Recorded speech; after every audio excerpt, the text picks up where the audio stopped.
ہم اکثر رو کر اللہ سے یہ فریاد کرتے ہیں کہ میں اکیلا ہوں میرے رب، تو میری کیوں نہیں سنتا، اور کتنا انتظار کروں، آخر تیری مدد کب آئے گی، تو اتنا دور کیوں ہے۔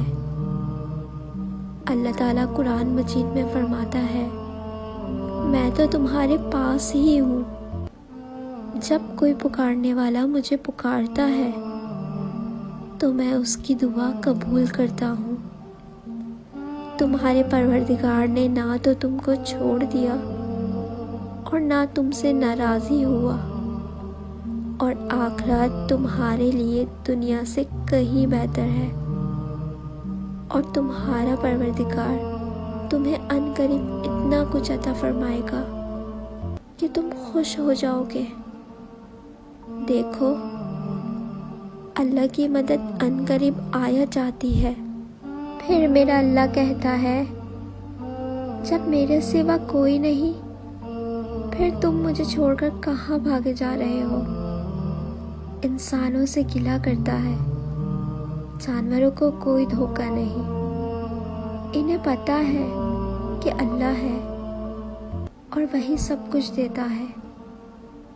اللہ سے باتیں کیا کرو، یہ کمال ہے۔ یقین بتاؤں، آپ کو دنیا میں بڑے آدمی سے بات کرنے کا موقع نہیں ملتا، ٹائم پہلے لینا پڑتا ہے۔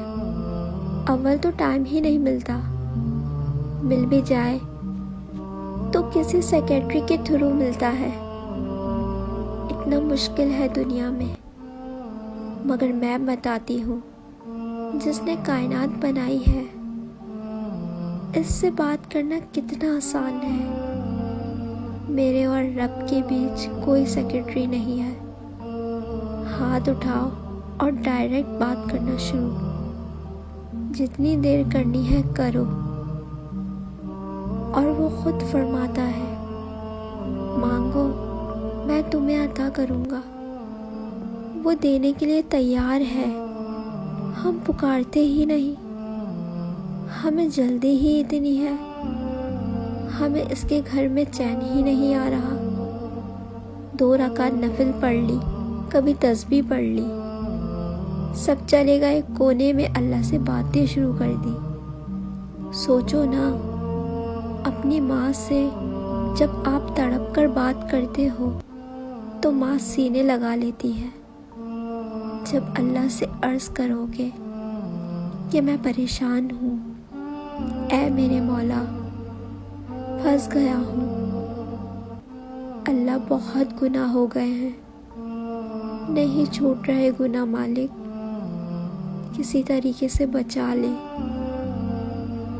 اے اللہ، حرام روزی سے بچا لے۔ بولو نا جو دل میں ہے، اللہ سے باتیں کیا کرو۔ کون روک رہا ہے تمہیں؟ جس زبان میں بات کرنی ہے کرو، وہ تو دلوں کے حال جانتا ہے، وہ تمہاری کیفیت کو دیکھ رہا ہے۔ اس کے گھر میں آئے ہو تو مانگو نا اس سے۔ اور اگر تمہارے مہمان تمہارے ڈرائنگ روم میں بیٹھ جائیں اور رونا شروع کر دیں کہ پریشان ہوں، تو کیا دھکے دے کر نکال دو گے؟ نہیں نا، تم بولو گے گھر کے اندر آ گیا ہے اب مہمان، کچھ تو کرنا پڑے گا۔ اللہ کریم کے گھر آ گئے جب تم، اور ادھر آنسو بہانا شروع کر دیے، تو کیا خالی لوٹ آئے جاؤ گے؟ تمہیں اندازہ ہی نہیں، اس کے گھر میں آ کر دل سے مانگنے پر وہ کیا کیا عطا فرمائے گا۔ آنا جانا رکھو، تھام لو مسجد کو اور نمازیں پڑھتے رہو۔